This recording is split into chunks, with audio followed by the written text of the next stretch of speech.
حضرت لقمان حکیم نے اپنے بیٹے کو کہا 3 نصیحتیں تجھے کرنے لگا ہوں، یہ 3000 نصیحتوں کا خلاصہ ہے، اور ان میں بھی 2 کو یاد رکھنا، 1 کو بھول جانا۔ تو بیٹا ہمہ تنگوش ہو گیا، تو حضرت لقمان بولے جو نیکی کی ہے اس کو بھول جانا، جو نیکی کی ہے اس کو بھول جانا، اور موت کو اور اپنے رب کو یاد رکھنا۔ یہ میری ساری نصیحتوں کا خلاصہ ہے۔ جو نیکی کی ہے وہ بھول جانا، چاہے وہ کسی شخص کے ساتھ کی ہے، چاہے وہ نیکی عبادت کی صورت میں ہے، چاہے وہ ریاضت کی شکل میں ہے، خدمت انسانی ہے، کسی رشتہ دار کے ساتھ نیکی کی ہے، تو کہا بھول جانا جس طرح کی ہوئی نہیں ہے۔ حضرت معاذ بن جبل رضی اللہ تعالیٰ عنہ حضور کے روضہ انور کے سامنے بیٹھ کے رو رہے تھے۔ حضرت عمر گزرے تو پوچھا اے معاذ کیوں رو رہے ہو؟ کہا صاحب مزار کا ایک فرمان یاد آیا جس نے رلا دیا۔ کہا وہ کیا فرمان ہے؟ کہا ایک دن حضور نے کہا تھا ادنا سی ریا بھی شرک ہے، تھوڑی سی ریاکاری بھی شرک ہے۔ اللہ صرف اس عمل کو قبول کرتا ہے جو محض اس کے لیے کیا جائے۔ تو نیکی خالص اللہ کے لیے کریں گے تو قابل قبول ہے۔ اللہ تعالیٰ غیرت والا ہے، وہ کسی اور کو اپنے ساتھ شریک ہونا پسند نہیں کرتا۔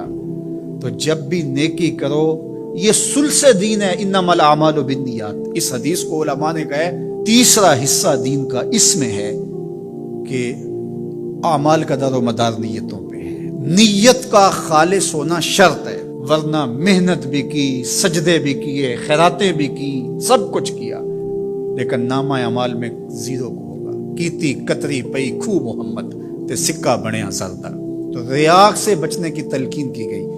حضرت لقمان حکیم نے کہا جو نیکی کی ہے اس کو بھلا دینا، اللہ کو اور اپنی آخرت کو کبھی فراموش نہ کرنا۔ جب آخرت مستحضر رہتی ہے، ہر وقت بندہ خیال میں رہتا ہے کہ میں اللہ کے حضور پیش ہونا ہے، ایک میدان لگنا ہے، وہاں ترازو گڑے گا، اعمال تولے جائیں گے، تو خود بخود اپنا محاسبہ کرتا رہتا ہے۔ یہاں وہ کچہری خرید سکتا ہے، عدالتیں خریدی جا سکتی ہیں، تھانے یہاں بک جاتے ہیں، یہاں منصف بک جاتے ہیں، لیکن وہاں اللہ کی پولیس نہیں بکے گی، وہاں کے تفتیشی نہیں بکیں گے، وہاں کے تھانے، وہاں کی کچہریاں نہیں بکیں گی، وہاں ترازو پورا وزن تولے گا۔ یوم تبلی السرائر فما لہ من قوت ولا ناصر۔ فرمایا جس دن راز کھول دیے جائیں گے، کوئی کسی کی مدد نہیں کر پائے گا، اور نہ کوئی طاقت سے اپنے عیب کھلنے سے روک سکے گا۔ تو جب مستحضر ہوگا کہ میں اللہ کے حضور پیش ہونا ہے، ایک کچہری لگنی ہے، ایک عدالت لگنی ہے۔ آج مکار آدمی، جھوٹا آدمی، خائن آدمی، بد کردار آدمی بچ کے نکل جاتا ہے، عدالتوں کو چکمے دے جاتے ہیں لوگ، عدالتیں خرید لیتے ہیں، دھمکا لیتے ہیں، سب کچھ ہو جاتا ہے اس دنیا میں۔ طاقتور کی کوئی بات نہیں کرتا، کمزور پھٹے چڑھا دیے جاتے ہیں، لیکن ایک عدالت ایسی لگنے والی ہے جہاں انصاف ہوگا، جہاں عدل ہوگا۔ تو اس لیے کہا کبھی اس کو فراموش نہیں کرنا، اور دوسرا اپنے رب سے کبھی بھی غافل نہیں ہونا۔ اپنے رب سے جو غافل ہو جاتا ہے وہ زندگی کے مقصد کو کھو بیٹھتا ہے، اور اسی کو رومی کہتے ہیں دنیا ہے یہ چیز دنیا از خدا غافل بدن۔ دنیا کیا ہے؟ کہا سونے چاندی ہیرے جواہرات کا نام دنیا نہیں ہے، خدا سے غافل ہو جانے کا نام دنیا ہے۔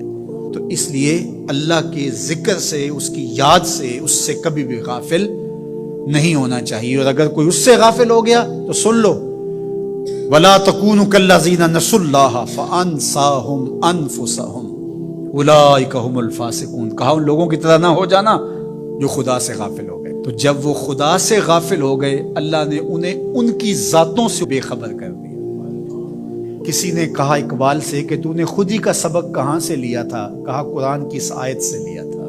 اور یہ بات ذہن میں بٹھا لیں، اپنے لیے بھی اور اپنی اولادوں کی تباہ میں راسخ کریں جیسے بھی ہو سکے، کہ ایک چیز کو بھول جانا ہے، جو نیکی ہو گئی بھول گئے، اور اللہ کو بھی یاد رکھنا ہے اور آخرت کو بھی یاد رکھنا ہے۔ یہ چیز یاد رہ گئی تو سمجھ جاؤ خیر ہے، اور اگر یہ 2 چیزیں بھول گئی اور جو بھولنے کی چیز ہے وہ یاد رہی تو سمجھو ہم نے اپنا سب کچھ لٹا دیا